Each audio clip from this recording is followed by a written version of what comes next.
Okay तो अब हम लोग को जो पढ़ना है वो है ह्यूमिडिटी एंड प्रेसिपिटेशन, आर्द्रता और वर्षण। ठीक है, तो एक एक चीज को समझते हैं, क्वेश्चंस क्या आते हैं वो भी बताते चलूंगा।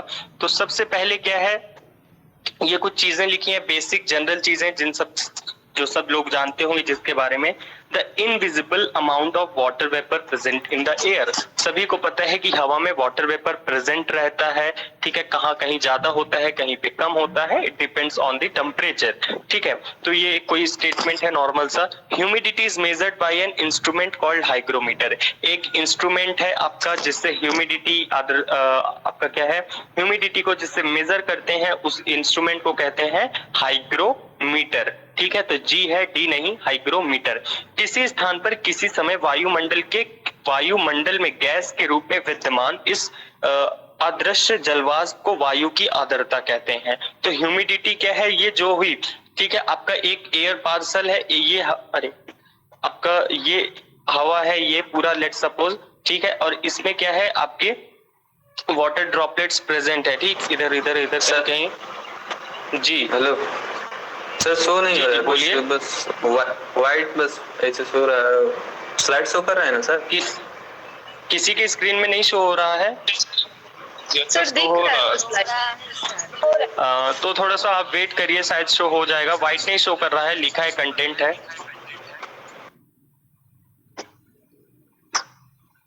ठीक है, तो अभी सुनिए, अभी कुछ ऐसा खास नहीं बता रहा हूं मैं, सुनिए। नहीं, जब शो होगा तो बोलिएगा। अगर अगर शो नहीं हो रहा है तो बोलिए शो हुआ भी कि नहीं हुआ। इज इट विजिबल नाउ और you are facing the same problem? अभी स्क्रीन पे शो हो रहा है या नहीं? रिजॉइन कर रही है। No sir. अच्छा, सर शो क्या है, नहीं शो हो रहा है? सर शो हो रहा है, देख पा रहे हैं।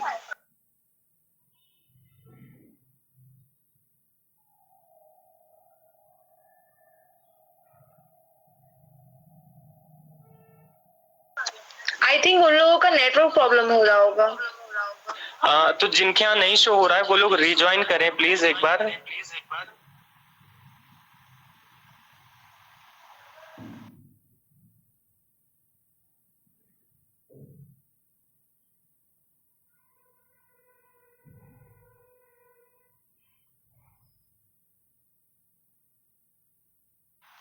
ओके सर अभी तो क्या आप शो कर रहे हैं? आपकी स्क्रीन पे क्या शो हो रहा है? सर ये BHE स्टेट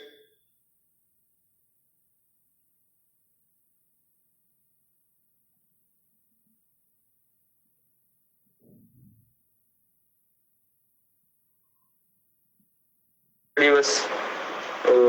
हाँ हाँ, उसके नेक्स्ट वाला पेज शो कर रहे हैं अभी। ओके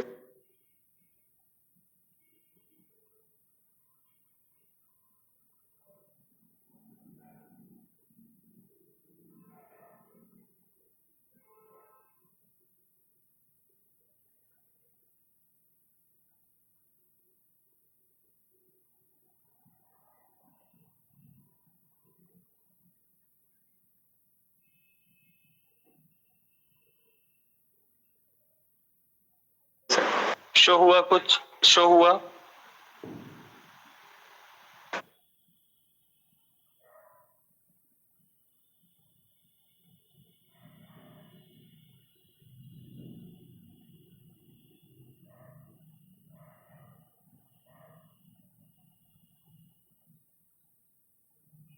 नहीं सर, अभी तो शो नहीं है। रिज्वाइन करो।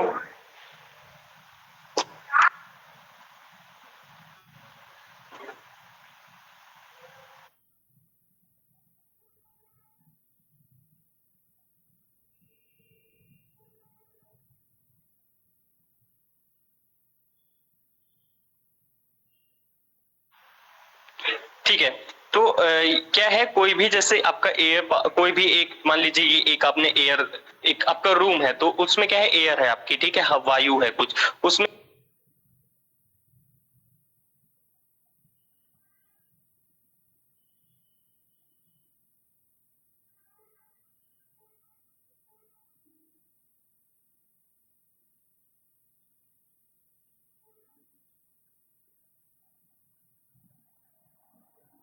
क्या है, कुछ वाटर वेपर प्रेजेंट है विच आर इनविजिबल, अदृश्य हैं, आप देख नहीं पा रहे हैं, तो वो क्या है, वही आपकी ह्यूमिडिटी है। तो ये एक बहुत ही जनरल डेफिनेशन है, डेफिनेशन में नहीं जाना है। अगर दूसरे शब्दों में बात करें तो अदर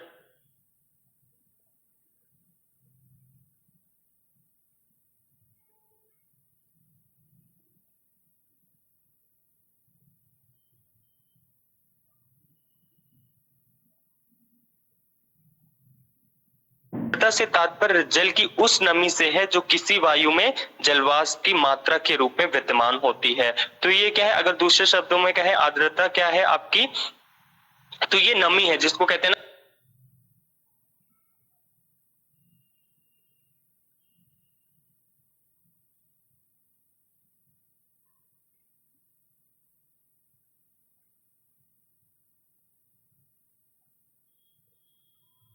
कि बहुत ही यार चिपचिपा सा मौसम हो रहा है, बहुत ही ह्यूमिड क्लाइमेट हो रहा है, तो उस टाइम की क्या है, ह्यूमिडिटी जो आर्द्रता है या वाटर कंटेंट है वो बढ़ जाता है। ठीक, तो वो है आपका ह्यूमिडिटी, एक बहुत ही बेसिक कॉन्सेप्ट है। पर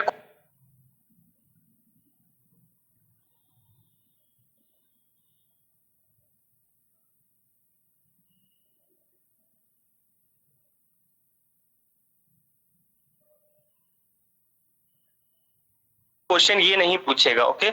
इसमें दो प्रोसेस मेन है आपकी, एक कंडेंसेशन। तो जब आपका लिक्विड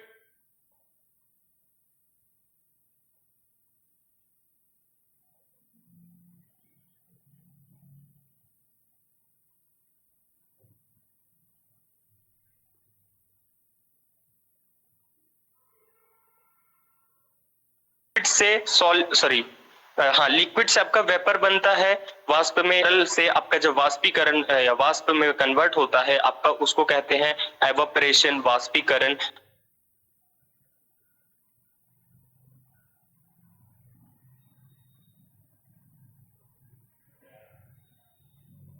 कंडेंसेशन, अब यही वेपर जब कंडेंस हो जाता है, मतलब लिक्विड में कन्वर्ट हो जाता है, तो उसको कंडेंसेशन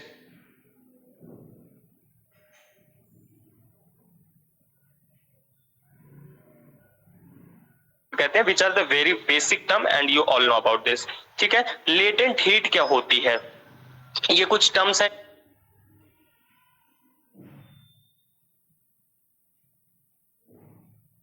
जिसमें लोग हमेशा कंफ्यूज रहते हैं, तो वैसे पूछता नहीं है, but you must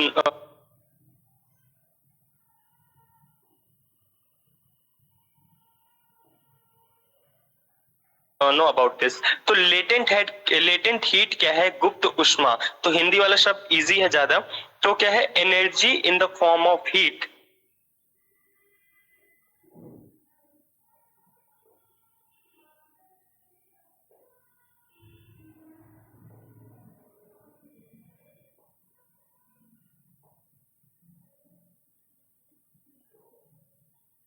is required for the conversion of water into gaseous form।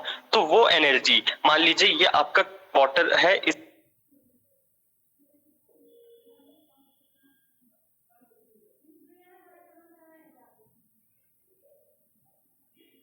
Container में, अब आपको इसको वाटर वेपर में ये लिक्विड को वाटर वेपर में कन्वर्ट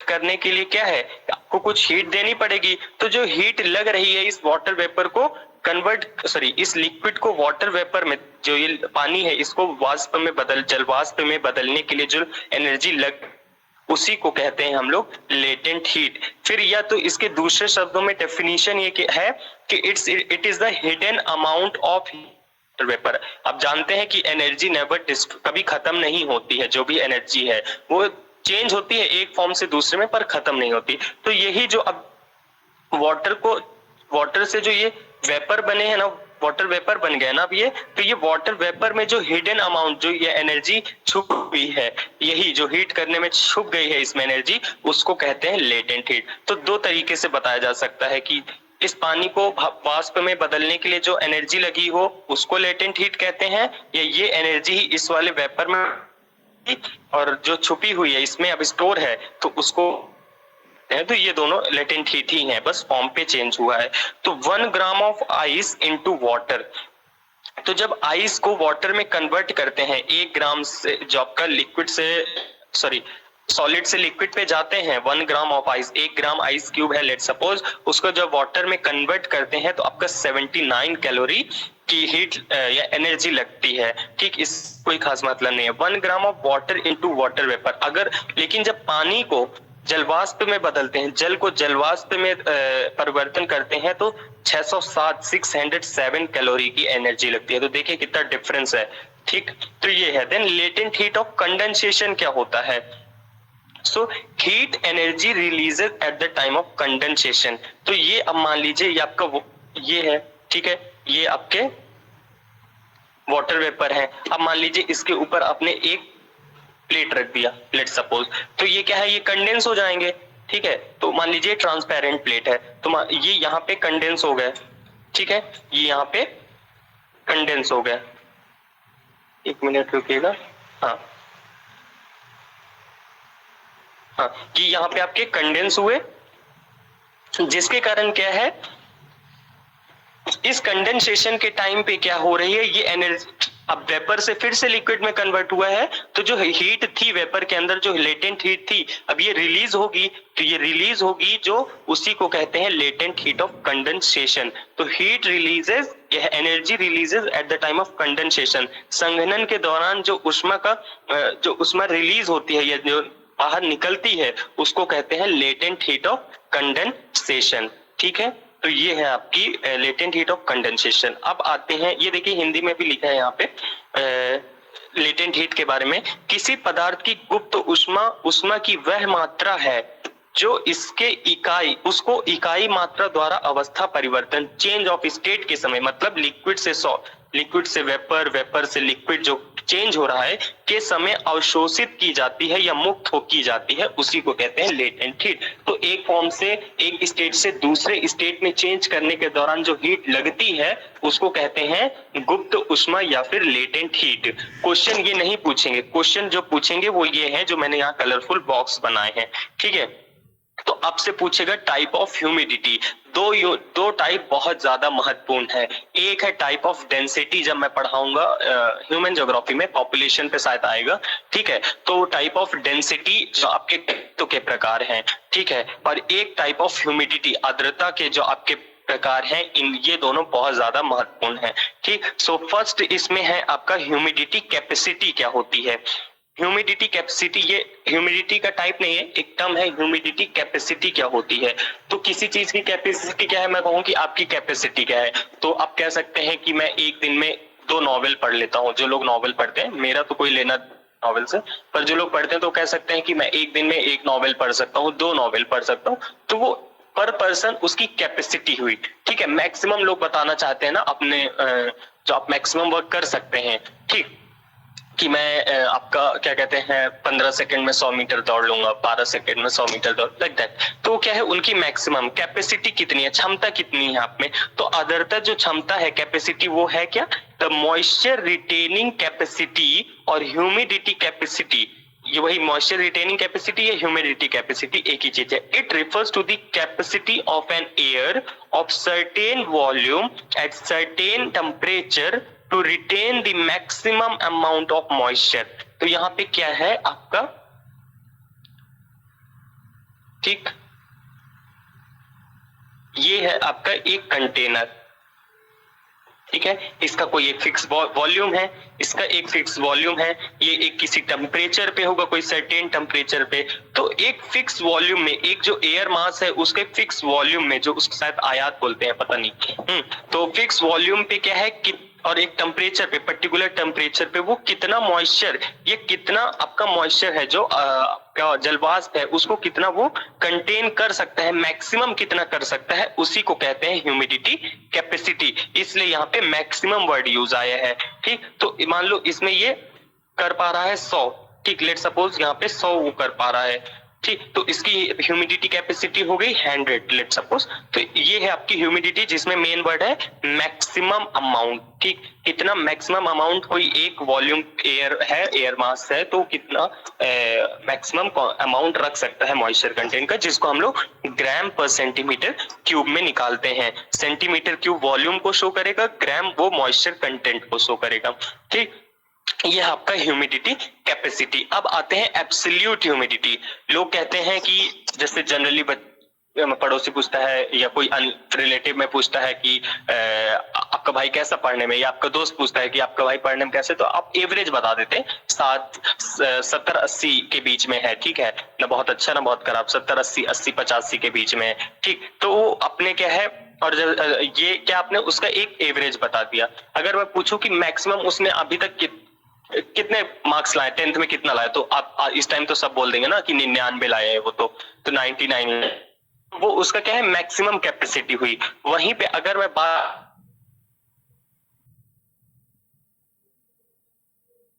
के परसेंटेज है 85 ही बने, सब में अच्छे नहीं बने, तो मैक्सिमम की बात नहीं अलग हो सकता है ना। तो maximum is a different thing कि मैक्सिमम क्षमता कितनी है, पर रियल में कितना आप कर रहे हैं आज के दौरान या इस समय पे, वो आपकी एब्सोल्यूट की बात करेगा। सो एब्सोल्यूट ह्यूमिडिटी जो है, it refers to the total weight of moisture content। ठीक है, जो moisture content है total volume of air at defined temperature. तो डिफाइंड टेम्परेचर पे क्या है आपका कितना मॉइस्चर है। ठीक, तो वो आपको शो करता है। तो wait of moisture upon volume of air, तो ये आपका एब्सोल्यूट शो करेगा। मान लो मैं कह दूं कि 10 बजे इस वॉल्यूम,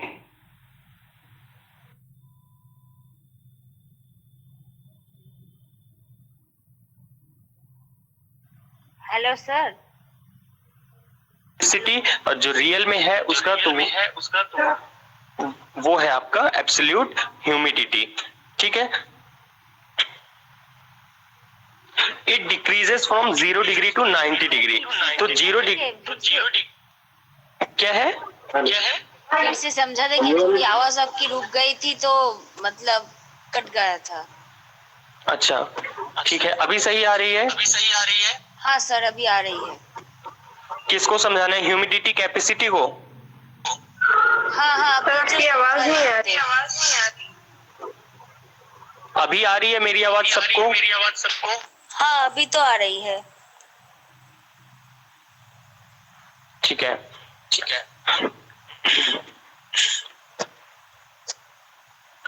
तो हम लोग बात कर रहे थे ह्यूमिडिटी कैपेसिटी की। आवाज आ रही है ना शारबनी? Yes sir.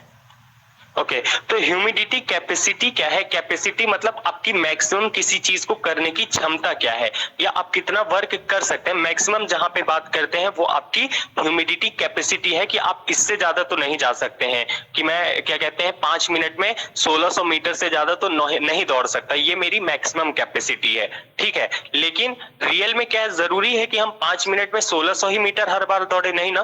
तो वही चीजें, यही दोनों डिफरेंस है। तो जब आप ह्यूमिडिटी कैपेसिटी की बात करते हैं, क्षमता की बात करते हैं, तो यहाँ पे कोई वॉल्यूम है, कोई एयर मास, कोई एयर वॉल्यूम है, कोई मान लीजिए, ठीक है, ये मान लीजिए एक आपने सिलेंडर ले लिया, तो इसमें कितनी कैपेसिटी है इसकी मैक्सिमम रिटेन करने की, होल्ड करने की कितनी कैपेसिटी है मॉइस्चर को, वो आपकी ह्यूमिडिटी कैपेसिटी को शो करता है, जिसको हम ग्राम पर सेंटीमीटर क्यूब में शो करते हैं। तो इट्स अबाउट द मैक्सिमम। ठीक है, मैक्सिमम कितना होल्ड किया जा सकता है, लेकिन रियल में कितना हो रहा है, ये तो मैंने कह दिया कि 5 मिनट में मैं बहुत ज्यादा करके 1600 मीटर दौड़ सकता हूं, लेकिन रियल में क्या है, शायद मैं 5 मिनट में 1300 मीटर ही दौड़ पाऊं। तो रियल में जो हो रहा है, एब्सोल्यूट जो रियल में देखने को मिल रहा है, वो क्या है, वो हो गई आपकी एब्सोल्यूट ह्यूमिडिटी। तो ये भी ग्राम पर सेंटीमीटर क्यूब में ही मेजर की जाती है।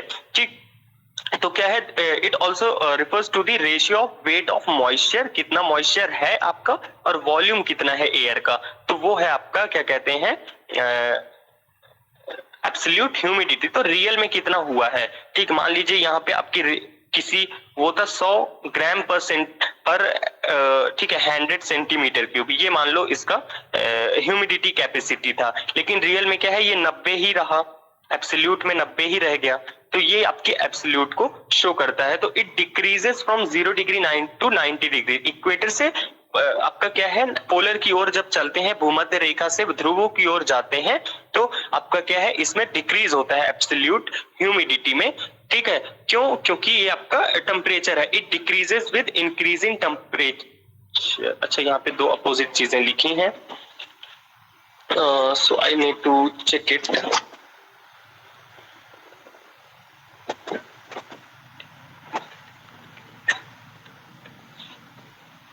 वेट अ मिनट, छोड़ो इसको, रहने दो, हम बता रहे हैं। ठीक है, मैंने यहाँ बोला कि ये क्या है, 0 डिग्री से 90 डिग्री की ओर जाने पे जो आपका एब्सोल्यूट ह्यूमिडिटी है वो कम होती है। कम क्यों होती है, एब्सोल्यूट ह्यूमिडिटी कम क्यों होने लगती है? क्योंकि टेम्परेचर मैटर करता है। ये जो लिखी है लाइन, इसको आप इसको काट दीजिए। ठीक है, it decreases with increasing temperature, नहीं होना चाहिए यहाँ पे, आई विल चेक इट। ठीक, तो ये है आपका, इसको मैं चेक करके बताऊंगा कि क्या है पॉइंट। ठीक, अगर कुछ मिस टाइप है। ओके, तो ये है आपका एब्सोल्यूट ह्यूमिडिटी, जो कि कुछ नहीं है, सेम ह्यूमिडिटी कैपेसिटी जैसा ही है, बस ह्यूमिडिटी कैपेसिटी में मैक्सिमम की बात करते हैं कि मैक्सिमम कितनी उसकी क्षमता है, लेकिन एब्सोल्यूट में रियल में उसने कितना क्या रिटेन कर रखा है या कितना उसने होल्ड कर रखा है मॉइस्चर को, एक वॉल्यूम ने, एयर वॉल्यूम ने कितना होल्ड कर रखा है, उसको हम लोग एब्सोल्यूट ह्यूमिडिटी करते हैं, कहते हैं। और ये जो पॉइंट लिखे हैं तो इनको मैं चेक करूंगा थोड़ा सा। ठीक, then I will tell you. Then we have the specific humidity. तो आपकी जो स्पेसिफिक ह्यूमिडिटी क्या है, ये क्या शो करता है, the mass of water vapour in gram contain in a kilogram of air. Okay, तो ये क्या है, मास ऑफ वाटर वेपर, तो कितना, अभी हम लोग पीछे वॉल्यूम की बात कर रहे थे। ठीक, अभी तक वॉल्यूम की बात की। Now we are going to talk about the कि 1 केजी मान लो हवा है, 1 किलो हवा है, उसमें कितने ग्राम आपकी वाटर वेपर प्रेजेंट है। ठीक है, तो 1 किलो में कितनी आपकी वाटर वेपर प्रेजेंट है, वो शो करता है आपका स्पेसिफिक ह्यूमिडिटी। तो ये सबसे ज्यादा एक्यूरेट है, क्योंकि ये पर हर एयर पार्सल में अलग अलग शो हो सकता है, तो 1 केजी में अलग, तो ये आपका ग्राम पर केजी में शो किया जाता है। So the mass of water vapour in grams contain in a kilogram of air. तो 1 किलोग्राम में कितना कितना वाटर वेपर, कितना जलवाष्प प्रेजेंट है 1 किलो के वायु में, तो वो दर्शाता है। It represent the actual quantity of moisture. तो ये आपकी एक्चुअल क्वांटिटी को शो करता है। ठीक है, एब्सोल्यूट था वो वॉल्यूम को शो कर रहा था, यहाँ पे 1 केजी मतलब केजीज पे शो करने लगा। ओके, बहुत ही इसमें टेम्परेचर प्रेशर का काफी कम इफेक्ट होता है। तो ये जो जितने पॉइंट्स लिखे हैं इन सब से कोई खास मतलब नहीं है, you just need to remember the definition, ये चीजें होती क्या हैं। So absolute humidity is represented और expressed in gram per KG, while when we talk about the absolute humidity then it is represented in gram per volume और centimetre cube. तो ये अंतर है, ये वॉल्यूम पे शो करते हैं और इसको हम केजी पे शो करते हैं। ठीक है, तो that is about the specific humidity. Relative humidity क्या होता है, it is defined as the ratio of the amount of water vapour actually present, ठीक है, in the air having defined volume and temperature. तो ये क्या है, ये एब्सोल्यूट ह्यूमिडिटी और आपका जो ह्यूमिडिटी कैपेसिटी है उसके रेशियो को हम लोग रिलेटिव ह्यूमिडिटी कहते हैं। मतलब ह्यूमिडिटी कैपेसिटी मान लो किसी की 100 है, ठीक है, मैक्सिमम इतना 100 होल्ड कर सकता है, 100 ग्राम पर सेंटीमीटर क्यूब, लेकिन रियल में उसने 90 ही होल्ड किया। ठीक, तो इसका जो रेशियो है इसी को हम कहते हैं अपना रिलेटिव ह्यूमिडिटी। ठीक, तो यहाँ पे आप देख सकते हैं कितना आ गया रिलेटिव, तभी लिखते हैं ना, हर जगह RH लिखी जाती है ना, RH 90 RH 90% RH, तो वो जो है 90% RH वही रिलेटिव ह्यूमिडिटी है, जिसमें हम लोग एब्सोल्यूट ह्यूमिडिटी को ह्यूमिडिटी कैपेसिटी से कंपेयर करते हैं। So these are the mainly three different type of humidity. You just need to remember the formula and in which they are expressed and the definition and nothing else. ठीक है, तो ये है, इसमें humidity capacity तो बहुत ही इजी है।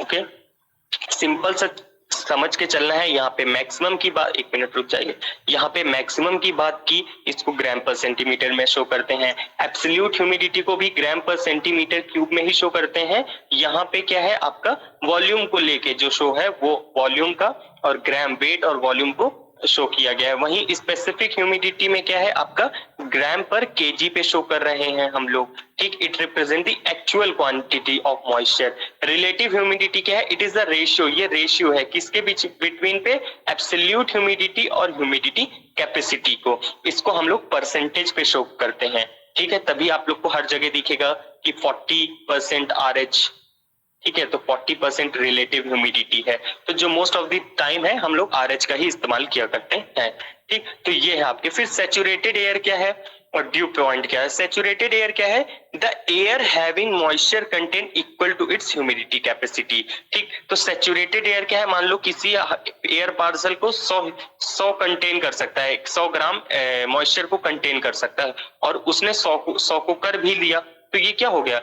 जितनी आपकी क्षमता थी उतना ही आपने करके दिखा दिया, तो आपका ये सैचुरेटेड हो गया, ठीक है। तो वही लिखा है the air having moisture content equal to its humidity capacity. जब ह्यूमिडिटी कैपेसिटी के इक्वल हो जाएगा मॉइस्चर कंटेंट, तो उसको ही कहते हैं saturated air. Humidity capacity of air is directly proportional to the temperature. जो ह्यूमिडिटी कैपेसिटी है एयर की, वो टेम्परेचर के डायरेक्टली प्रोपोर्शन है। जैसे जैसे टेम्परेचर बढ़ेगा ह्यूमिडिटी कैपेसिटी भी हवा की बढ़ेगी। क्यों? क्योंकि एक्सपेंड करेगी आपकी एयर, इसलिए humidity capacity is when is equals to absolute humidity, तो वो हो गई आपकी सैचुरेटेड एयर, जिसको कहते हैं RH इज इक्वल्स टू 100%। जब RH आपका 100% हो जाएगा तो वो हो जाएगी सैचुरेटेड एयर। ड्यू पॉइंट क्या होता है?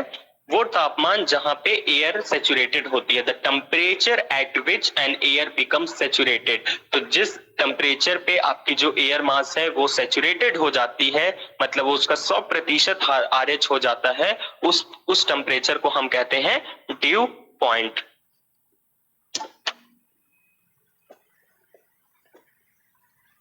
ठीक है, तो ये थे आपके ह्यूमिडिटी के टाइप। तो दीपानिता, मेरी आवाज आ रही है ना रेगुलर?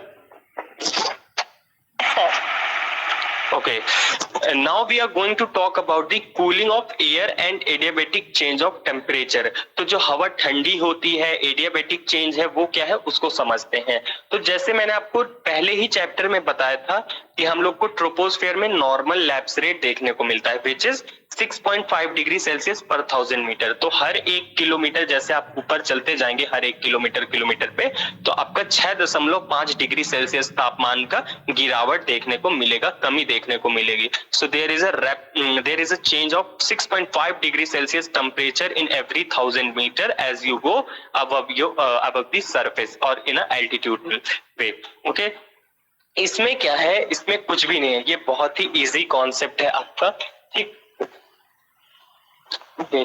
हाँ, आपकी क्या है? जो असेंडिंग एयर है, मतलब जो ऊपर उठने वाली हवा है, यहाँ पे जो दिख रहा है ये ब्लू वाला ना, ब्लू एरो, ये जो है जो ऊपर हवा उठ रही है वो क्या है? वो एक्सपेंड करेगी। वो एक्सपेंड क्यों करेगी? क्योंकि प्रेशर घटते जा रहा है, ठीक है। 1 layer, 2 layer, 3 layer, 4 layer, 5 layer, okay. Horizontally बात कर रहे हैं ना, आपके सर से ऊपर ऊपर ऊपर ना, लाइक दैट। इस पॉइंट पे क्या था? हवा कोई थी, इसके ऊपर 5 लेयर का दबाव था, इस पॉइंट पे 4 लेयर का, इस पॉइंट पे 3। तो आपका प्रेशर घटते जाएगा तो आप एक्सपेंड करेंगे, जितना ही आपके ऊपर कम हो जाएगा उतना ही ज्यादा आप अच्छे से विकसित कर पाएंगे। इन द सेम वे जो असेंडिंग एयर होती है, जो जमीन से जो आसमान की ओर, ऊपर की ओर उठती है हवाएं, वो क्या है? वो एक्सपेंड करती हैं, फैलती जाती हैं। तो आप यहाँ देख सकते हैं, ये एक एयर है, ये उससे बड़ा वही पार्सल हो गया, ये उससे बड़ा हो गया। क्यों हो गया? क्योंकि प्रेशर कम हो गया तो ये एक्सपेंड कर गई, ठीक है। जब एक्सपेंड करती हैं तो ये कूल होती हैं। एक्सपेंड करेंगी, मान लो एक ग्लास में पानी रखा है और एक थाली पे रखा है, तो थाली वाला जल्दी ठंडा हो जाएगा क्योंकि सरफेस एरिया ज्यादा है। So when there is an expansion in ascending air due to decrease in pressure, there is a cooling. तो जब हवाओं में, जब जो उठती हुई हवाएं हैं, जब उनमें वायु दाब की कमी देखने को मिलती है, कमी होती जाती है, इसके कारण वो एक्सपेंड करती हैं, हवाएं फैलती हैं और ठंडी होती जाती हैं जल्दी।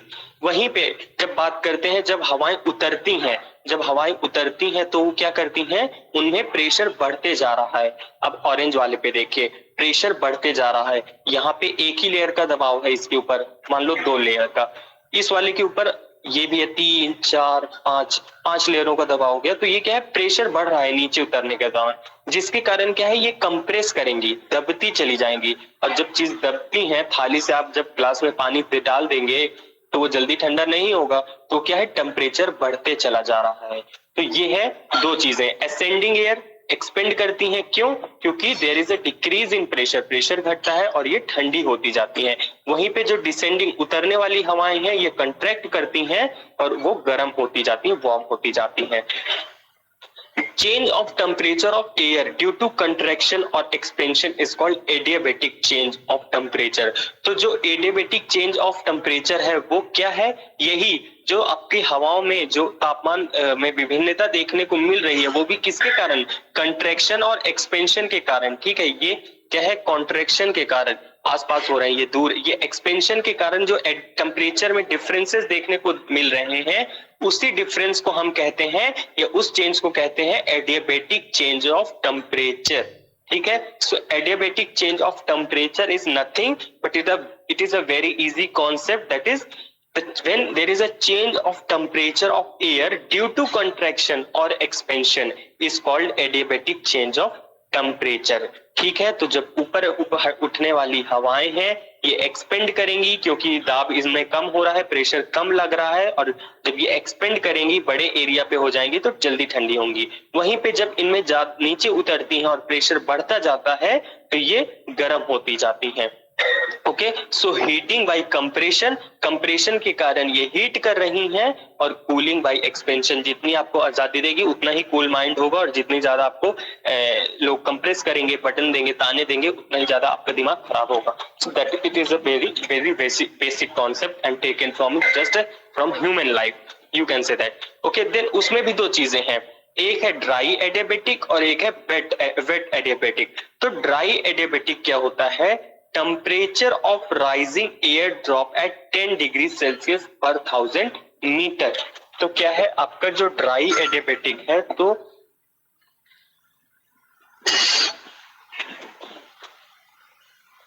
जो आपकी क्या कहते हैं, जो ऊपर उठने वाली हवाएं हैं, राइजिंग एयर है, उनका जो टेम्परेचर है वो 10 डिग्री सेल्सियस हर 1000 मीटर में, 1000 मीटर में क्या है आपका 10 डिग्री सेल्सियस का टेम्परेचर डाउनफॉल होता है। ठीक है, it drops at rate of 10 degree Celsius पर 1000 मीटर। इसको कहते हैं ड्राई एडियाबेटिक रेट। वहीं पे मतलब इस बेल्ट तक, ये 1000 मीटर तक, तो 10 डिग्री सेल्सियस से 1000 मीटर तक आपका पर 1000 मीटर में 10 डिग्री सेल्सियस टेम्परेचर डिफरेंस होता है। तो जैसे यहाँ देख रहे हैं, ये 30 है और ये 20 डिग्री सेल्सियस ही है। ठीक है, फिर अगले में 10 डिग्री सेल्सियस है, तो टेम्परेचर आपका घटते जा रहा है, क्योंकि ये एक्सपेंड करती जा रही है, ठंडी होती जा रही है। ओके, वहीं पे वेट एडियाबेटिक रेट जब होता है, तो वेट एडियाबेटिक रेट की बात क्या करते हैं, beyond condensation level. Condensation level के बाद क्या होता है, टेम्परेचर ऑफ राइजिंग एयर, यही अब मान लो यहाँ पे है, इसका कंडेंसेशन लेवल ये है मान लो। ठीक है, इसके बाद जो राइजिंग एयर ड्रॉप्स है, ये क्या है 6 डिग्री सेल्सियस पर 1000 मीटर। ओके, सो क्या है आपका जो टेम्परेचर है, ये 10 डिग्री सेल्सियस पर 1000 मीटर से नहीं, ये सिर्फ 6 डिग्री सेल्सियस पर 1000 मीटर से गिरावट हो रही है, due to the addition of latent heat of condensation. क्योंकि अब इसमें कंडेंसेशन, जो लेटेंट हीट ऑफ कंडेंसेशन है, वो भी ऐड हो गई है। ठीक है, तो इसको एक इमेज से समझते हैं। I will try to clear it.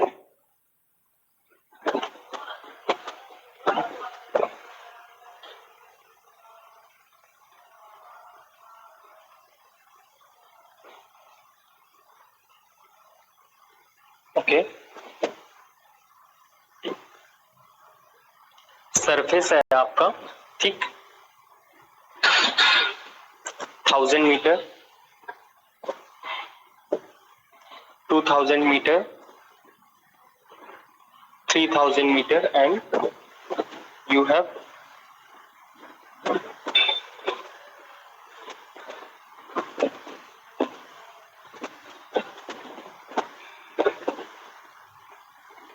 4000 metre. ठीक है, ये ये है आपकी, फिर ऊपर जाएंगे तो आपको 5000 मीटर भी देखने को मिलेगा। तो यहाँ पे क्या है, मान लीजिए यहाँ पे जो एयर है इसका कुछ टेम्परेचर है, ठीक, लेट सपोज ये 32 डिग्री सेल्सियस है, ओके। फिर ये जो यहाँ पे है ये है, ये 22 डिग्री सेल्सियस की होगी, ये और बड़ी हो गई 32 की होगी, ये और बड़ी, सॉरी उल्टा लिख रहे हैं, ये आपकी क्या है 12 की होगी, ये 12 डिग्री सेल्सियस होगा। ये क्या है, ये आपकी 2 ही डिग्री सेल्सियस पड़ेगी, ओके। लेट सपोज जो 4000 मीटर है ये आपका क्या है, ये है लिफ्टिंग कंडेंसेशन लेवल। यहाँ से क्या है, कंडेंसेशन शुरू हो गया, ओके। 4000 मीटर से कंडेंसेशन शुरू हो गया, ठीक। यहाँ पे क्लाउड बनने लगे, क्लाउड बनने लगे। तो अब जो टेम्परेचर है ये क्या है आपका -8 डिग्री सेल्सियस आ जाएगा, ठीक है। तो ये क्या है, 1 मिनट रुकिएगा।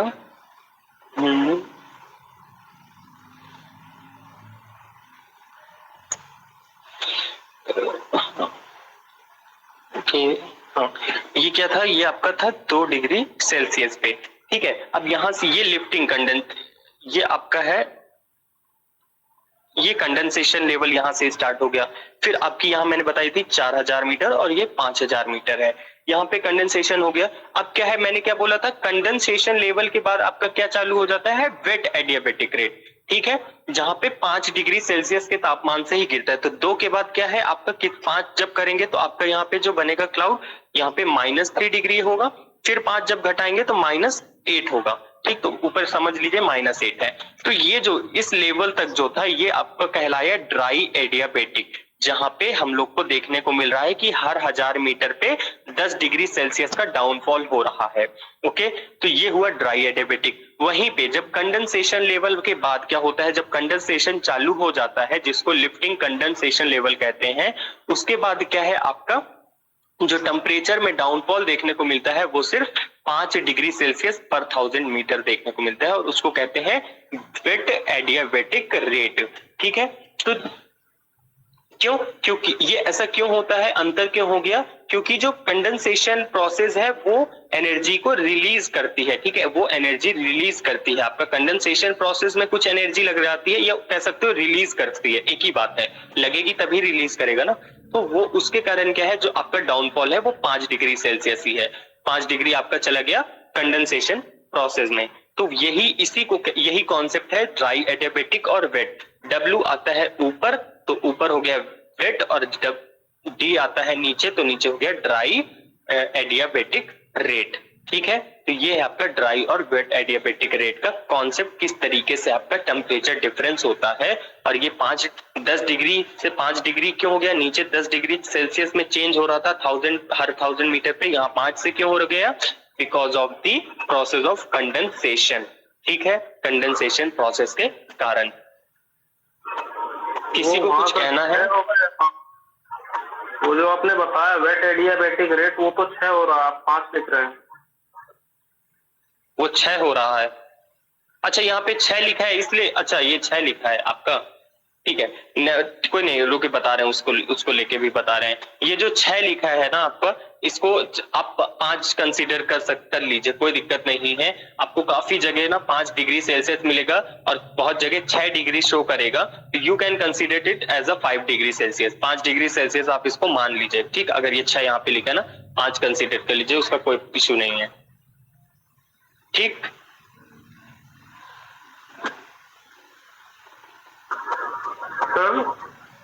जी,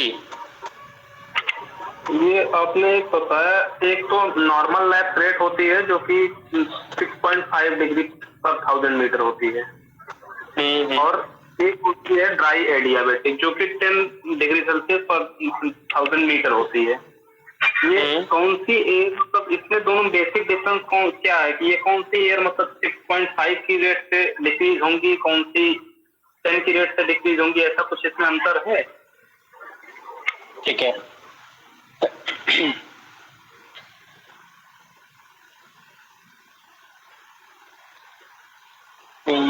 एक मिनट, नॉर्मल लैप्स रेट कहीं पे लिखा है, हाँ, तो देखिए, जब मैंने आप लोग को बताया था, ट्रोपोस्फेयर पढ़ाया था, वहां पे मैंने बोला था कि आपका हर 1000 मीटर पे क्या है 6.5 डिग्री सेल्सियस आपका क्या कहते हैं डाउनफॉल होता है या डिक्रीज होता है, वो आपको मैंने बोला था नॉर्मल लैप्स रेट है।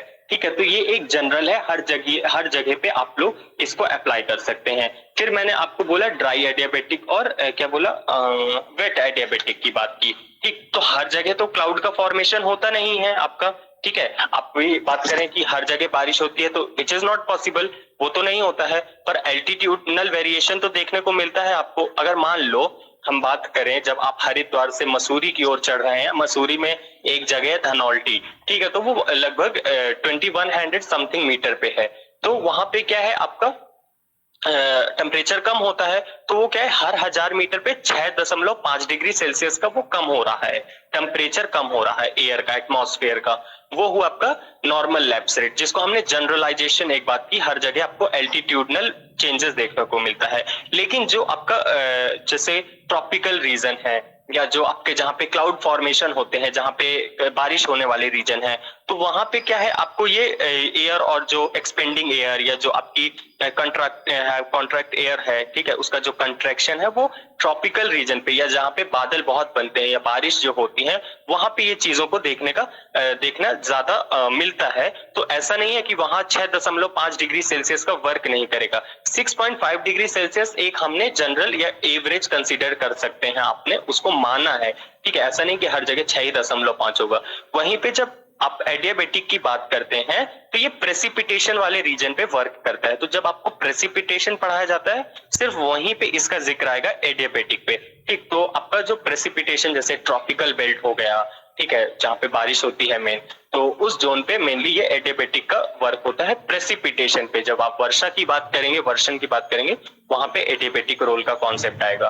ठीक है, और जो नॉर्मल लैप्स रेट है वो हर जगह अप्लाई होगा। दार्जिलिंग पे भी जाएंगे तो आपका 6.5 डिग्री सेल्सियस औसत मानक है जो, ओके, कहीं पे भी जाए, अनाईमुड़ी जाएंगे आप, ठीक है, माउंट आबू, आपका माउंट आबू जाएंगे, तो हर जगह वो वाला कॉन्सेप्ट लगेगा। बट जो प्रेसिपिटेशन की जब बात करते हैं तो वहां पे एडियाबेटिक प्रोसेस वर्क करती है।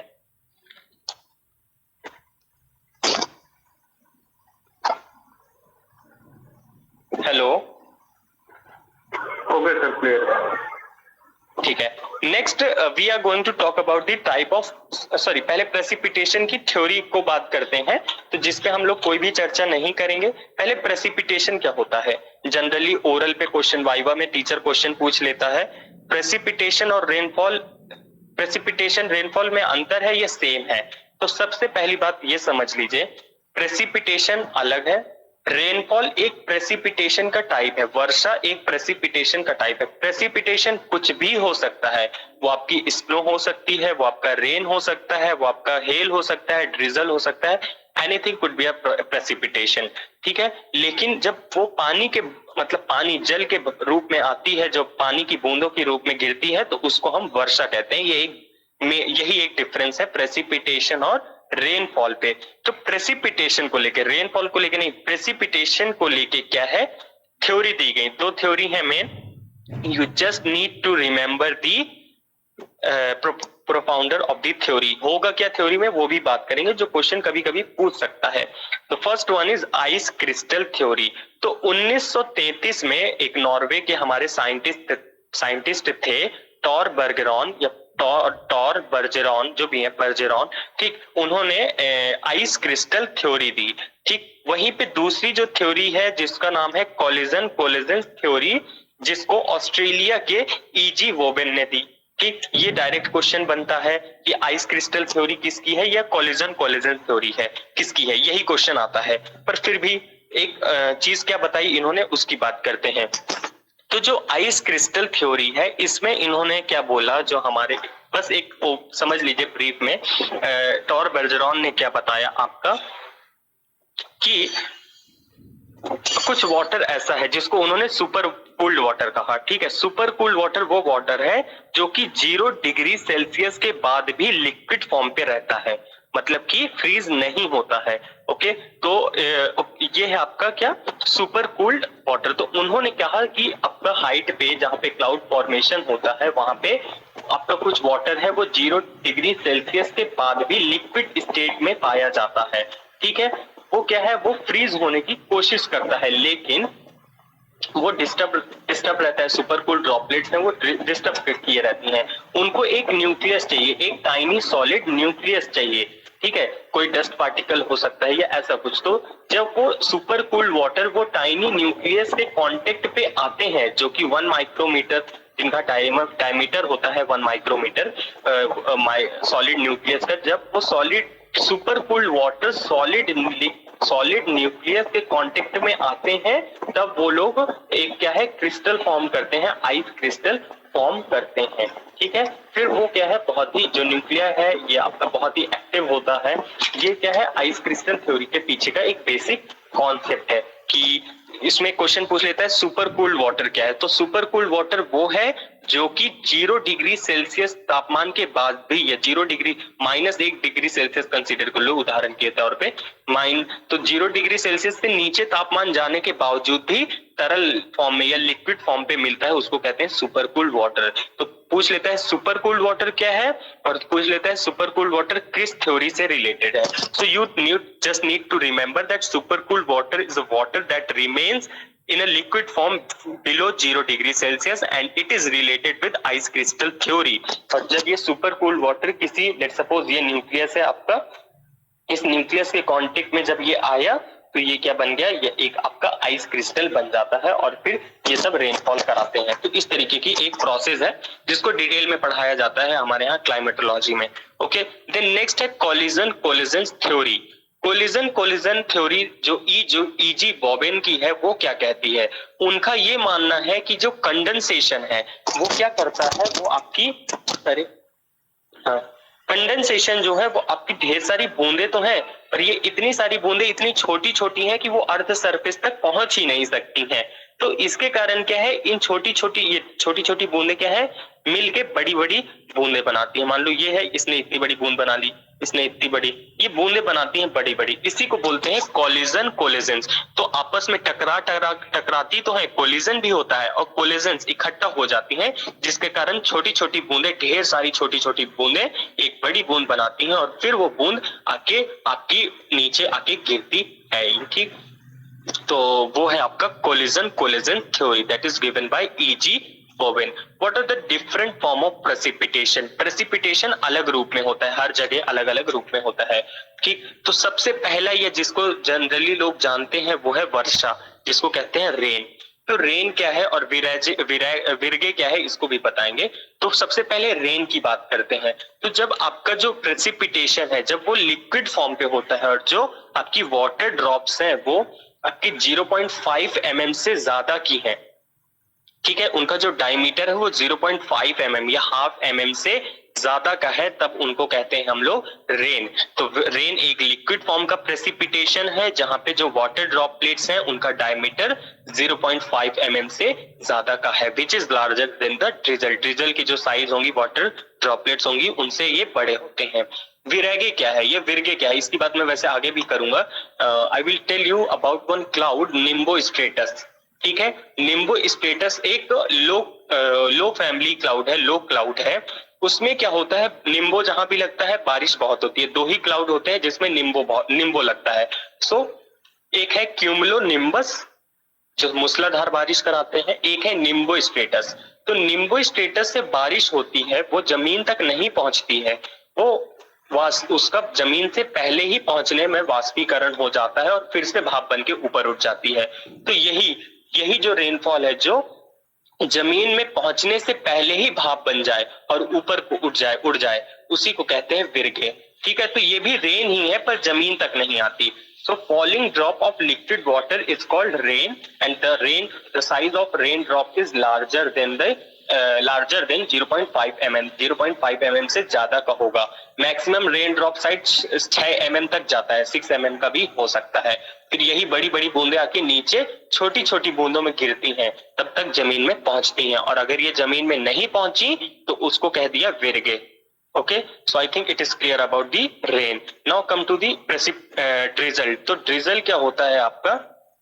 ये भी आपका लिक्विड प्रेसिपिटेशन है, ठीक है। इसमें भी लिक्विड वाटर ही आता है, लेकिन एक शावर की तरह। जैसे शावर में आप खड़े होंगे तो बिल्कुल छोटी छोटी बूंदें आपकी गिरती हैं, ठीक है। तो जो झरने की तरीके से जो आपके फुहारे की तरीके से जो बूंदें गिरती है ना, उसको कहते हैं ड्रिजल। तो अंतर बस रेन और ड्रिजल में यही है कि इनकी जो वाटर ड्रॉपलेट्स हैं, इनका डायमीटर 0.5 mm से कम होता है, and they are very small in size, but बहुत ज्यादा होती हैं। छोटी तो होती हैं पर बहुत ज्यादा होती हैं।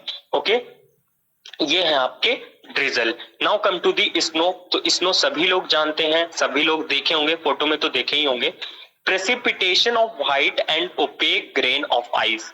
तो जो व्हाइट और ओपेक ग्रेन है, आइस का जो एक दाना दिखता है ना, जो सफेद और ओपेक होता है, मतलब जिसके आर पार नहीं देख सकते हैं, जब उस तरीके की बारिश होती है, जब उसका प्रेसिपिटेशन होता है, उसको कहते हैं स्नो। तो यहाँ इमेज में लिखा है स्नो वाले कॉलम में, falls when the temperature in a cloud is below freezing point. तो जब आपके क्लाउड में फ्रीजिंग पॉइंट से टेम्परेचर कम होता है, मतलब 0 डिग्री सेल्सियस से कम होता है, तो उस टाइम पे स्नो फॉल होती है आपकी, ठीक है। तो ये है आपका स्नो का। Next we have the sleet. Sleet क्या है आपका? स्लीट के वैसे अलग अलग कॉन्सेप्ट है, कुछ लोग कुछ मानते हैं, कुछ लोग कुछ, लेकिन हम लोग को जो जनरली समझना है, slit is a mixture of rain and snow. जब बारिश, मतलब जब आपकी पानी की बूंदें भी हो और बर्फ भी गिर रही हो एक साथ, तो उसको कहते हैं स्लीट। तो slit rain that फ्रीजेज at it fall. तो कुछ लोग कहते हैं कि ये वो रेन है जो आपकी जमीन पे गिरने के बाद फ्रीज हो जाती है, ठीक है। जमीन पे गिरी और फ्रीज हो गई, उसको कहते हैं sleet. So it's a regionally variant term for some form. कुछ रीजन के लिए कुछ है, कुछ रीजन के लिए कुछ है। ओके, जैसे यूके है, आयरलैंड है, या कुछ most of the Commonwealth countries है जो, तो वो रेन और स्नो के मिक्सचर को स्लीट कंसीडर करती हैं, ठीक है। वहीं पे यूएस में क्या है? यूएस में इसको क्या कंसीडर करते हैं? These are the palette of ice composed of frozen raindrop और refrozen melted snowflakes। तो ये कुछ नहीं है, रेन और स्नो का मिक्सचर है, या फिर ये कह सकते हैं बारिश की बूंदें आके जमीन पे बर्फ बन गई, तो वो हुआ आपका स्लीट। ओके, हेल क्या है आपका? It is a precipitation, type of precipitation of small balls और पीसेज ऑफ आइस, ठीक है। तो जो आपकी एक गेंद के आकार की जब आपके प्रेसिपिटेशन होता है स्नो का, तो उसको हम लोग कहते हैं हेल। इनका जो डायमीटर है वो 5 mm से 50 mm तक का जा सकता है, ठीक है। तो एक मटर के दाने से लेके बेसबॉल के साइज, जो बेसबॉल होती है ना, उसके साइज तक का आपका हेल स्टॉर्म हो सकता है, या एक हेल का साइज हो सकता है, ठीक है। जो हेल स्टोन है वो ओनियन शेप का होता है लगभग। It resemble the shape of onion. Okay, और इसके बाद नेक्स्ट है आपका ग्लेज। ग्लेज क्या है? यहाँ पे शो नहीं किया है, हेल का लिखा है, हेल का रीड कर देते हैं। Forms when drop of rain freeze and strong wind carry them higher into a cloud. तो ये कब बनता है?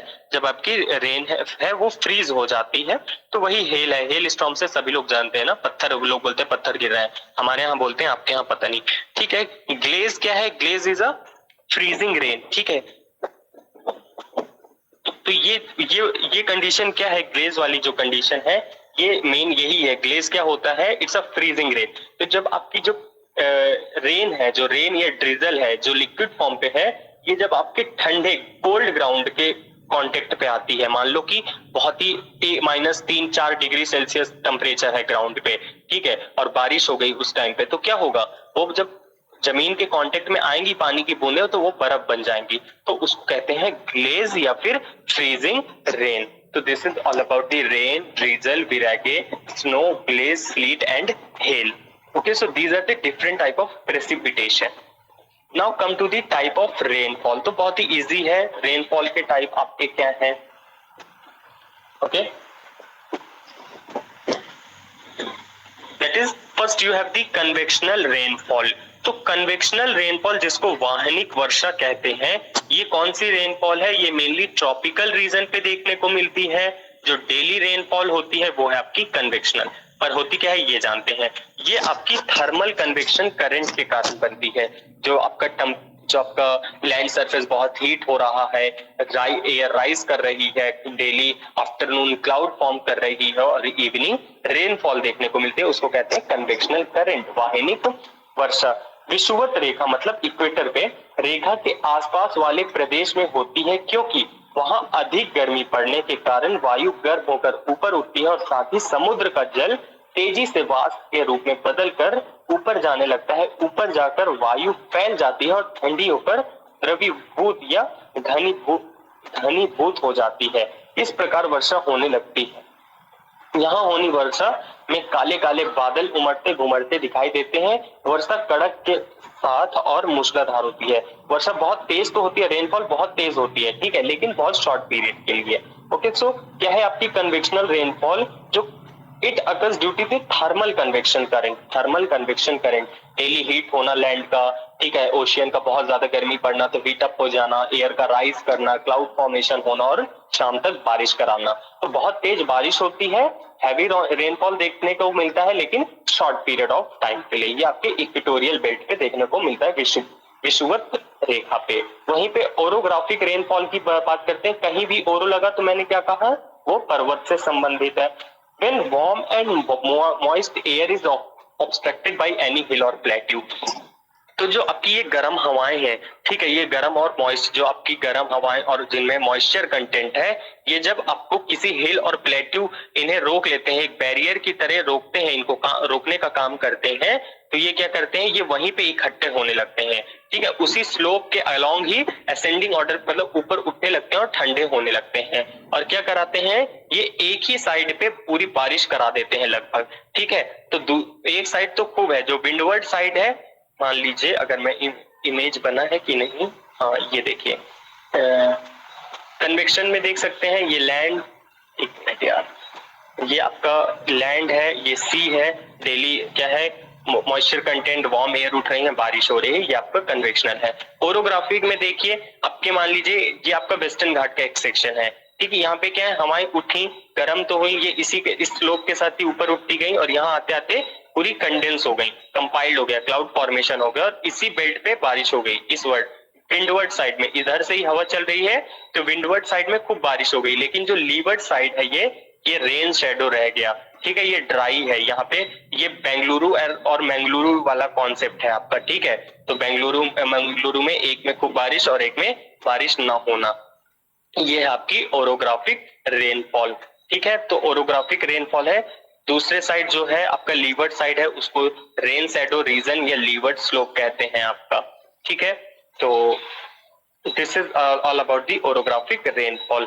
Now come to the cyclonic और फ्रंटल रेनफॉल, चक्रवर्ती वर्षा क्या होती है, ठीक है। तो साइक्लोनिक या फ्रंटल रेनफॉल क्या होती है, जब आपके दो डिफरेंट एयर मासेस, ठीक है, जो आपकी जैसे यहाँ पे बात की है, जो असेंडिंग मॉइस्ट एयर है, ठीक है, जो ऊपर उठने वाली जो नमी वाली हवाएं हैं, एंड एडियाबेटिक कूलिंग, और एडियाबेटिक कूलिंग भी हो रही है by the convergence of two extensive air masses. जब दो एक्सटेंसिव एयर मासेस क्या होती हैं, जिनकी एक कंटिन्यूअस एक होमोजीनियस प्रॉपर्टी होती है, वो एक एयर मास होती है। तो जब दो डिफरेंट एयर मासेस आपको डिफरेंट प्रॉपर्टी की एयर मासेस मिलती हैं, तो आपकी जो एक है वो नीचे रह जाती है और गर्म वाली ऊपर उठ जाती है, जिसके कारण क्लाउड फॉर्मेशन होता है और बारिश होती है। इसको साइक्लोनिक या फिर फ्रंटल रेनफॉल कहते हैं, चक्रवर्तीय वर्षा कहा जाता है। जैसे इमेज में देखेंगे आप लोग, तो यहाँ पे देख सकते हैं, ये देखेंगे दो में दिया है, जैसे ये आपकी कोल्ड एयर आ रही है और ये आपकी वार्म, यहाँ पे वार्म एयर थी, मान लो ये क्या है, वार्म एयर ऊपर उठ गई, ओके, ये कोल्ड फ्रंट बन गया और यहाँ पे बारिश, बादल बने और खूब बारिश हो गई। वहीं यहाँ इस दूसरे इमेज पे बात करें तो ये वार्म फ्रंट है और यहाँ से कोल्ड फ्रंट आ रहे होंगे, तो वार्म फ्रंट लाइट होते हैं तो ये ऊपर उठ गए और यहाँ पे क्लाउड फॉर्मेशन होके बारिश करा दिया। तो इस तरीके की बारिश जो होती है उसको साइक्लोनिक या फ्रंटल रेनफॉल कहा जाता है। ओके, तो ये क्लाउड के बारे में लिखा है, but I will not talk about the cloud in this slide, I will talk in the next one. मतलब जो दूसरा मेरा स्लाइड है क्लाउड का, हम लोग वहां पे बात करेंगे, वो थोड़ा ज्यादा सही से बना है। ओके, वैसे आपको क्लाउड का लेक्चर मुझे लग रहा है यूट्यूब में अवेलेबल है, ठीक है, पर आप लोग को फिर भी बता देते हैं। ओके, तो क्लाउड क्या है, बहुत ही इजी है, मुझे तो याद हो गया है जिस तरीके से मैंने पढ़ा है, I don't know about your. तो सबसे पहले what is a cloud, cloud क्या है, और जो एक शब्द लिखा है नेफोलॉजी, ठीक है, तो नेफोलॉजी क्या होता है, the study of cloud is known as nephology. तो जो क्लाउड की जो स्टडी करते हैं उसको उस स्टडी को उनको क्या कहते हैं, उसको कहते हैं हम लोग नेफोलॉजी, ठीक है। और इसमें एक चीज और है, I want to tell you,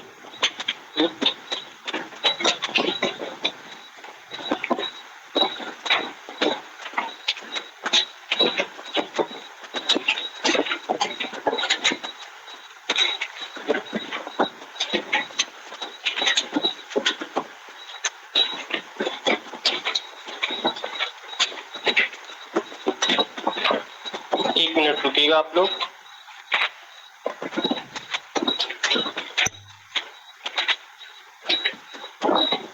हाँ, तो हम लोग बात कर रहे थे क्लाउड का, क्लाउड स्टडी करने जा रहे हैं हम लोग। तो जो स्टडी ऑफ क्लाउड है उसको मैंने बताया था कि उसको हम लोग कहते हैं नेफोलॉजी। और एक है शब्द आइसोनेफ, ठीक है, एक शब्द है आइसोनेफ। तो आइसोनेफ क्या होता है आपका, आइसो मतलब इक्वल और नेफ मतलब क्लाउड। तो जो हम लोग एक ऐसी इमेजिनरी लाइन जो सेम क्लाउड कवर वाले रीजन्स को जोड़ती है उसको कहते हैं आइसोनेफ। तो जैसे हमने आइसोबार पढ़ा, आइसोथर्म पढ़ा, उसी तरीके से एक लाइन है वो है आइसोनेफ। ओके, फिर व्हाट इज क्लाउड, क्लाउड होते क्या है, क्लाउड क्या है आपके, बादल और आकाश में अंतर है, स्काई आकाश और बादल आपके क्लाउड है ना। तो क्लाउड क्या है, वो बादल हैं क्या, दीज आर दी एक्यूमुलेशन और ग्रुपिंग ऑफ टाइनी वाटर, जब छोटे छोटे आपकी ढेर सारी वाटर ड्रॉपलेट्स हैं इनका ग्रुपिंग हो जाना, इनका एक्यूमुलेशन हो जाना। एंड आइस क्रिस्टल, और आइस क्रिस्टल्स भी एक्यूमुलेट हो जाते हैं और ये जो फॉर्म करते हैं सस्पेंडेड एटमॉस्फेयर में जो घूम रहे हैं इधर उधर, इसी को हम कहते हैं क्लाउड, ठीक है। डेफिनेशन आपसे कहीं नहीं पूछेगा। Now come to the types of cloud. तो पहले हम लोग क्लाउड को क्या है, शेप के आधार पे डिवाइड करते हैं, ठीक है, आकार के आधार पे बात करते हैं। फिर हम लोग एल्टीट्यूड पे आएंगे। अगर आप शेप समझ जाएंगे तो एल्टीट्यूड वाला इजी हो जाएगा।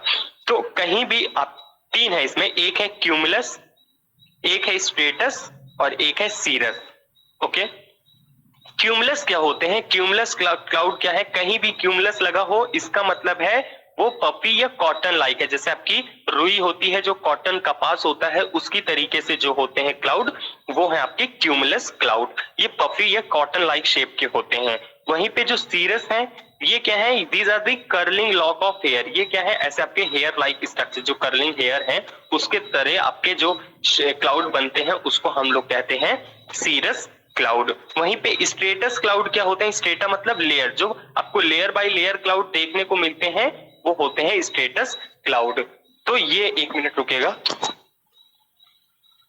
तो ये आपके क्या है, these are the type of cloud और the classification of cloud on the basis of their shape, ठीक है। तो ये अच्छे से याद रखिएगा कि जो क्यूमुलस है ये कॉटन लाइक के होते हैं, सीरस क्लाउड कर्लिंग हेयर की तरह होते हैं, स्ट्रेटस मतलब लेयर की तरीके से होते हैं, ठीक है। और before we go to talk about the clouds, first we will try to understand few words. Cirrus जैसे कि मैंने आपको बताया ये आपके कर्ली या फिर फाइब्रस होते हैं, ठीक है, ये कॉटन की तरीके से होते हैं सीरस आपके ना। हम लोग ने सॉरी सीरस नहीं क्यों, हाँ ठीक है, सीरस की चलो पहले बात करते हैं। तो जो सीरस जैसे कि मैंने बताया जो कर्लिंग हेयर की तरीके से है आपके उसी में, ठीक। तो ये क्या है, फाइब्रस है, फेदरी है, ठीक है, ऐसे फेदर की तरीके से आपके कर्ली है। ओके, ये जो जहां पे जो सीरस है ये हाई क्लाउड होते हैं, ठीक, जहां भी सीरस लग जाए वो हाई क्लाउड के हिस्से हैं। क्यूमुलस क्या है, ये हीप या पाइल है, ये कॉटन वूल की तरीके से हैं।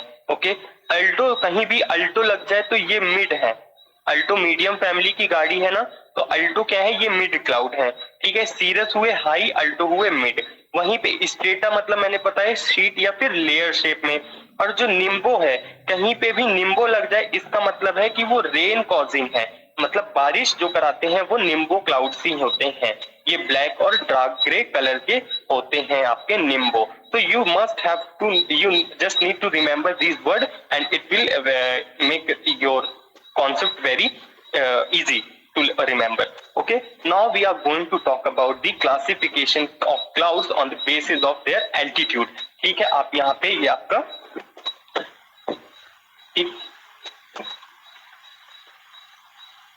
ठीक है, ये यहाँ पे आप लोग जैसे रह रहे हैं, अब इसके वर्टिकली हम लोग चल रहे हैं, तो क्या क्या डिवीजन है उनकी हम लोग एक एक करके बात करेंगे।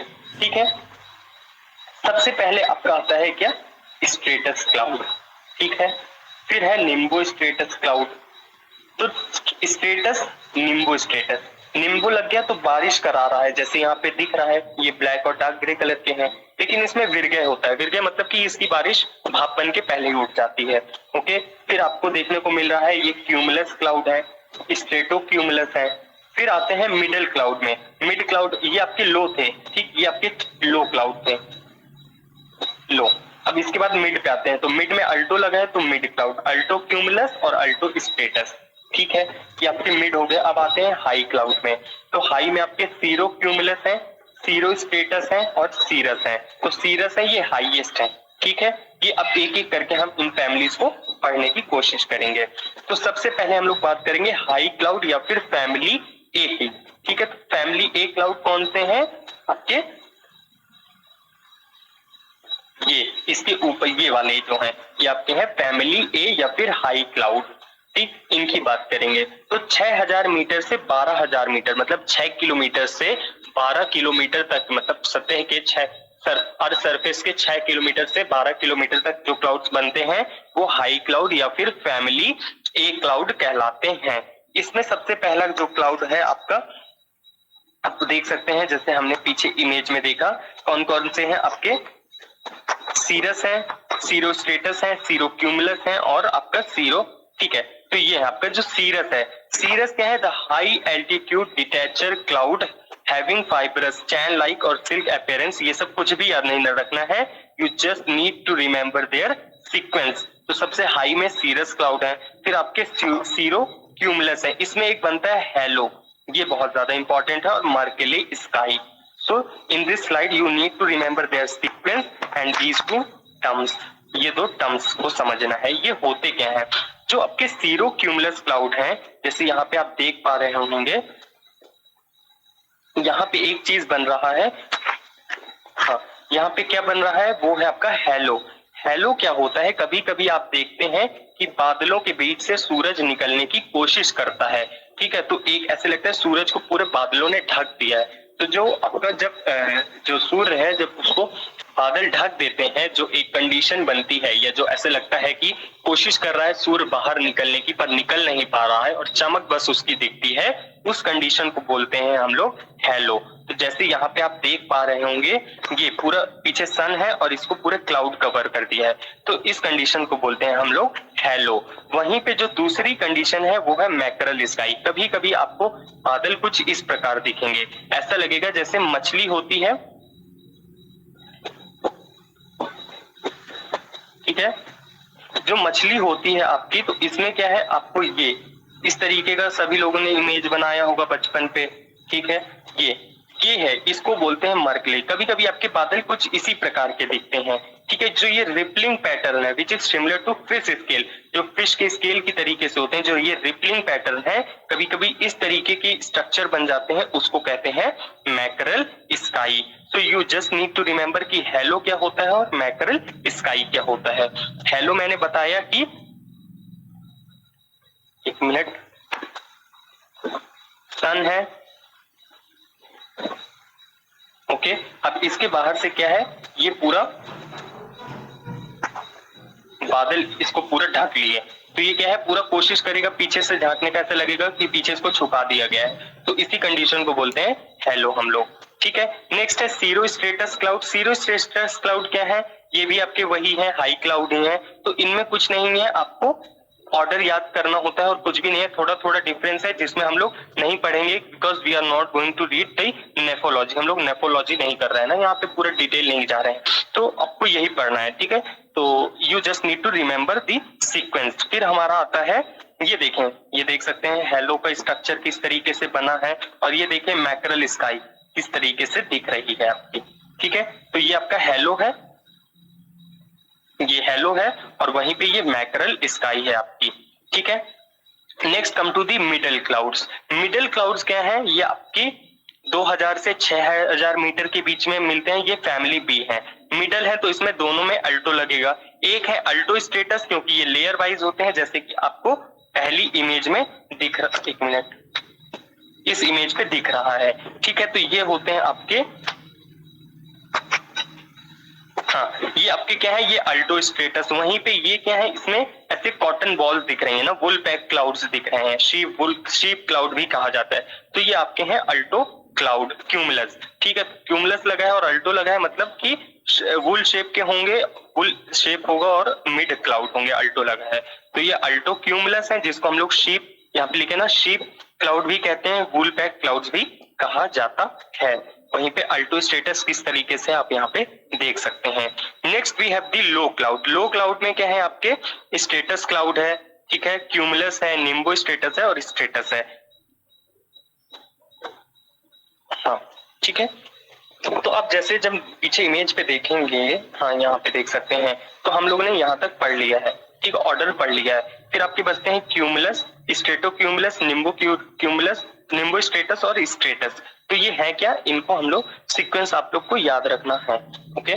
तो कैसे है, इनको बोलते हैं हम लोग फैमिली सी टाइप या फिर लो क्लाउड, जो कि दो सरफेस से 2000 मीटर तक देखने को मिलते हैं आपके। और इसमें ही बनता है विर्गा, जिसको मैंने आपको बताया ही है। आपका जो विर्गा है, निम्बो स्ट्रेटस क्लाउड में विर्गा फॉर्मेशन होता है। Virga is an observable streak or shaft of precipitation falling from a cloud that evaporate or sublimate before reaching the ground.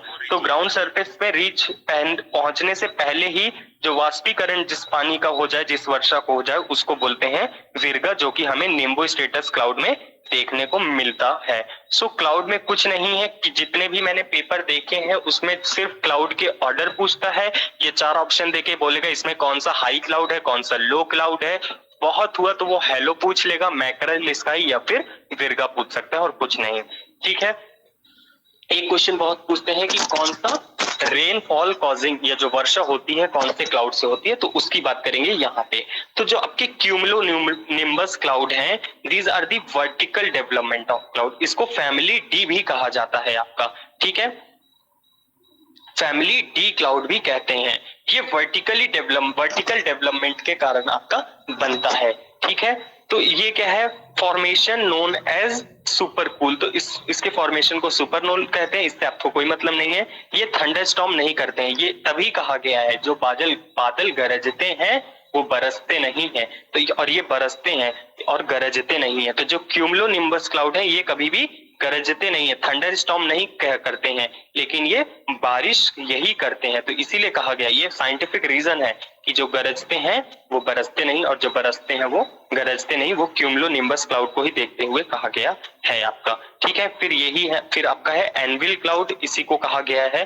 Then we have दी, इससे यही क्वेश्चन बनता है कि क्या है आपका, इसके डेवलपमेंट को ले बोल सकता है, तो वर्टिकल डेवलपमेंट होता है। और दूसरी चीज पूछता है कि जो रेनफॉल कॉजिंग क्लाउड है वो कौन से हैं, तो वो है आपके क्यूमुलो निम्बस, ठीक है।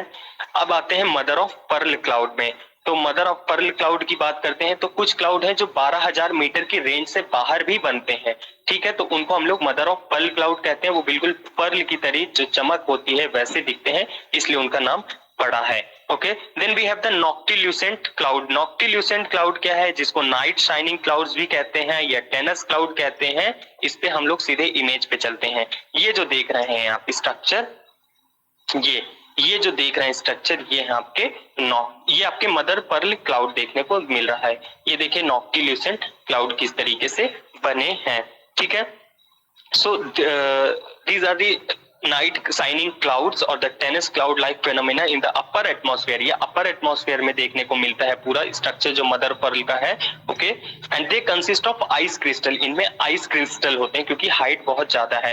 And they are only visible during astronomical twilight, मतलब कि जो आपकी संध्या होती है जिस समय पे जो है उस समय पे देखने को मिलता है। सो नॉक्टिल्यूसेंट रफली मीन, नॉक्टिल्यूसेंट का अर्थ है नाइट शाइनिंग, ठीक है। तो रात में जो चमक होती है उसको नाइट शाइनिंग कहा जाता है। जैसे आप यहाँ पे देख रहे हैं, someone is texting me continuously and he is none other than my जो मेरा एक स्टूडेंट है पहले बैच का वो है, ओके। तो तो ये देख सकते हैं इससे क्वेश्चन नहीं बनते हैं। आपके क्लाउड के क्वेश्चन जो होते हैं वो आपको अरेंजमेंट को लेके बनते हैं और कौन सा मिडिल क्लाउड है कौन सा हाई क्लाउड है, नथिंग एल्स। इसका अगर चीजें हैं रिकॉर्डिंग में न समझ आए आप लोग यूट्यूब पे भी देख सकते हैं, वहां पे भी मैंने ये शायद अपलोड किया है वहां पे भी, ठीक है। तो